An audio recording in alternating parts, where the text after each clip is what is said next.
Hi there.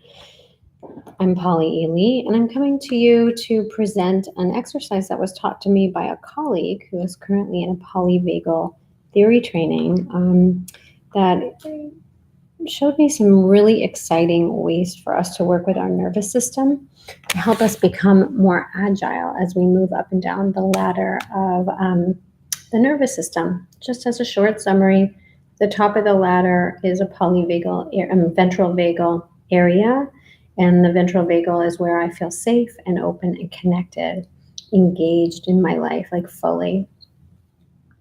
As I go down the ladder, I come into a state called sympathetic state. And the sympathetic state is really more of an activated, mobilized, fight-flight kind of state. It's a state a lot of people spend most of their time in, but it's just a little bit on high alert, worried, a bit kind of if you were to describe it as part of a what you would like something you would find in a home, it would be the security system. It's always on and it's always assessing, looking for danger and safety. But it is a place where some people can stay in too much of the time, let's say, and it burns them out to be in that place too much of the time. So when we're in the sympathetic state, we're usually a little bit more, we're scanning for danger and safety, but it's not a very relaxed at ease state like you might find up in the ventral vagal state. I'm mobilized and I'm in action, but I'm not really as connected to my life, to the people around me, and as engaged as I could be. Nothing wrong with this. People bounce up and down between ventral vagal and sympathetic all the time. It's super normal. And below sympathetic is sort of a few rungs down is called dorsal vagal. And dorsal vagal is a state of the nervous system that's also always on. It sort of hums in the background, and it's a sort of where difficult, soft feelings that are hard to visit can live there. It can also be a state of immobilization, a feeling of deflation, low motivation, low life force energy, just like dimness to the spirit at times. What also lives there can be some very just deep feeling, grief, loss, hurt, pain, places where people sort of strive not to go typically because it's complex to go there and takes time, and people don't necessarily want to do that. But I want to just be really careful not to classify dorsal as a bad place. Sometimes it can feel really bad to be there if you're really out of energy and you're really like just wanting to crawl into your bed and hide in a collapsed state. That can be dorsal. But dorsal can also represent just, especially the upper rungs of the dorsal ladder, places that are that live within me that are harder to visit, that are just difficult feelings, really. And so I'll sometimes maybe try to avoid them by keeping myself up in sympathetic. But I want to say there's true value in giving yourself space to live in dorsal. And most people, if they're working in a healthy way with their own nervous system, have times throughout any day or week where they will go into dorsal, spend some time there, just not get stuck there. So we're going to talk a little bit today about an exercise called the Sift Exercise. And the Sift Exercise allows you to be able to be an agile climber and lower of your ladder. So I want you to be able to kind of not get stuck anywhere, but be able to be at the top, savor being at the ventral vagal part of the ladder. I want you to be able to drop into sympathetic. I want you to be able to come back up into ventral vagal, feeling how safe, open, and connected you feel again. Go back down into stress, which is the sympathetic state, and even down into dorsal, which could include shame, rejection, really difficult experiences, or just kind of a sense of like a true deflation of energy. So when we get into dorsal down at the bottom, the very best thing we can do is make space for it, give permission for us to be there, and work to kind of climb up and out. But one of the ways that we can get stuck is by getting afraid of being there And so my goal for you is to consider that when you go there, there's usually a good reason. There's something that either you're exhausted or you're needing to just do a little turn inward, a little contraction. Very, very natural and normal for all human beings and living things, that they expand and they contract. And sometimes when we go into a contraction, we go down into dorsal vagal, we get scared and we're like, oh shit, I don't want to be here. And then we work really hard to like scrap our way out of it. And instead of doing that, I want you to be able to kind of name that you're there and offer your complete acceptance to yourself when you're there, and then do what you can. And we'll talk about it over the course of videos. How do I kind of climb up? So what we're going to do today is a Sift exercise.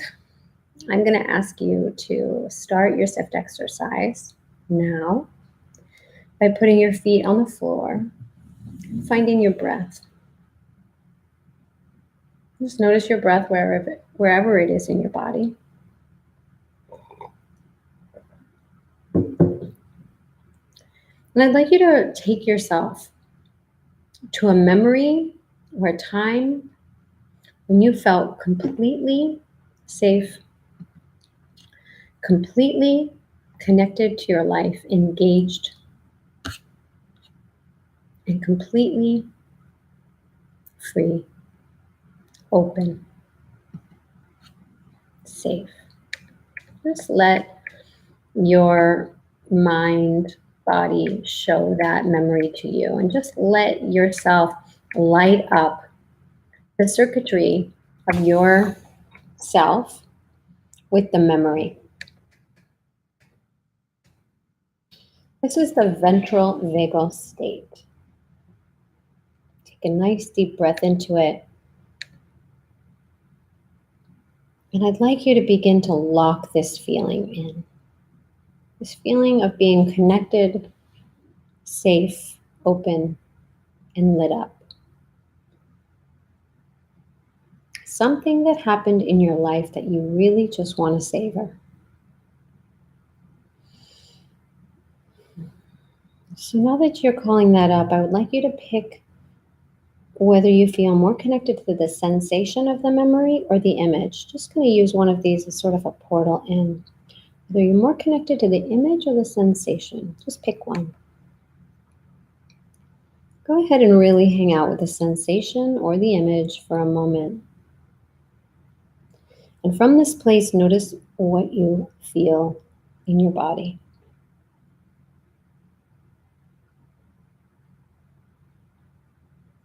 So now we're both including either the image or the sensation as our first step. If you picked image, I'd like you to just light up the image of where you were. Then I'd like you to move to the sensation, if you can find it, just what it felt like on your skin. What kind of creature of you, what was it like to be you, and the sensation of being you in this memory. If you can feel temperature, texture, elements. Notice what you feel on your body, in your body, and give it a little description. It's a tiny little description. It can be 2 words, it can be a sentence, it can be 1 word. For instance, when I did this the first time, I named it my soft noodle state. Staying with this a bit longer, try to stay with the savoring of the moment, the memory. Feel the sensation. And if you can, I want you to see the image while you feel the sensation. Now I'd like you to add the feeling of what it was like to be you here in this memory. Not just the sensation, the emotion.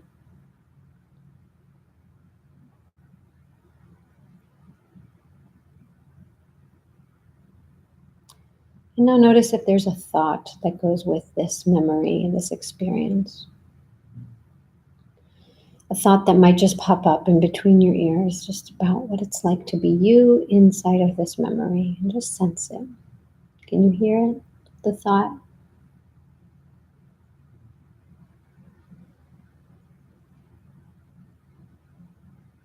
And as you do that, just sense the movement of this memory, the movement around you, the movement within you, the movement of your body in space. Any movement at all that you can track or sense.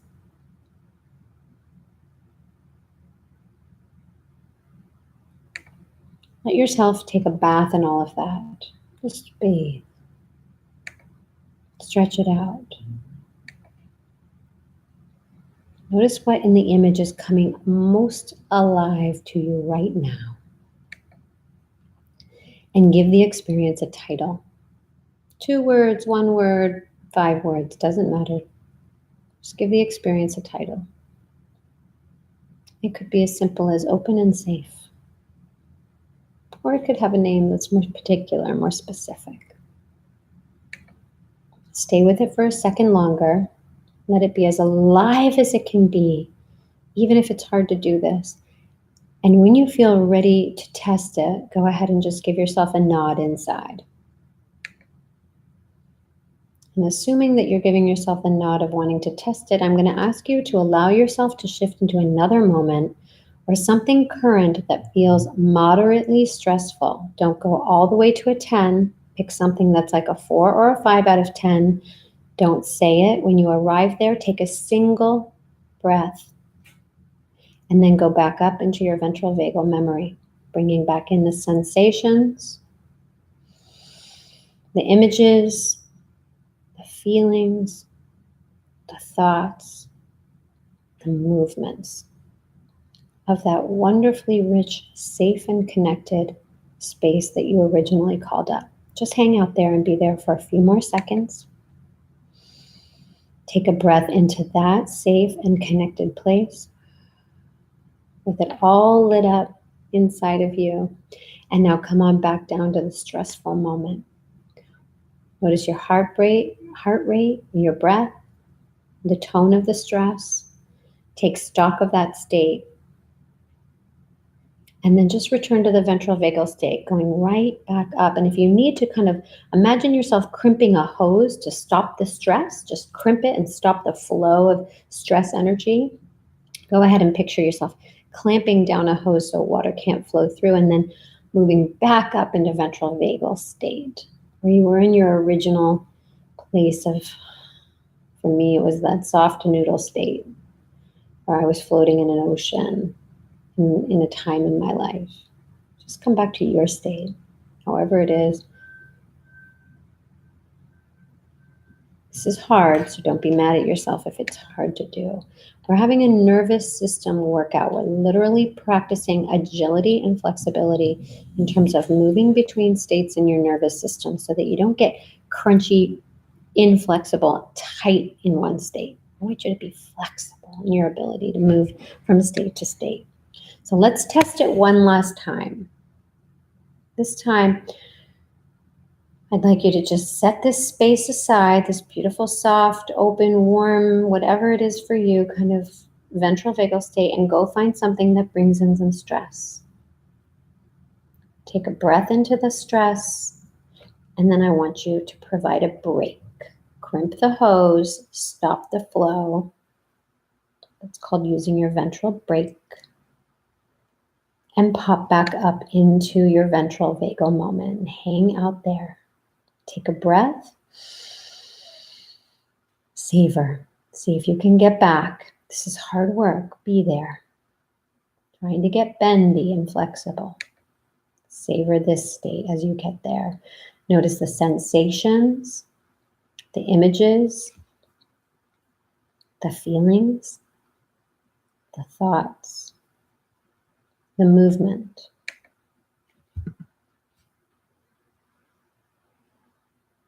Stretching it out for one more second, allowing yourself to kind of land back in the dimension of the ventral vagal. And we're going to end the exercise here. You could keep going. You could go down into dorsal, but I think we'll do that on the next exercise. Let's just stay with this, going from stress to open and connected, mobilized and fight flight, up into I'm safe, I'm connected. Thanks for tuning in. More soon.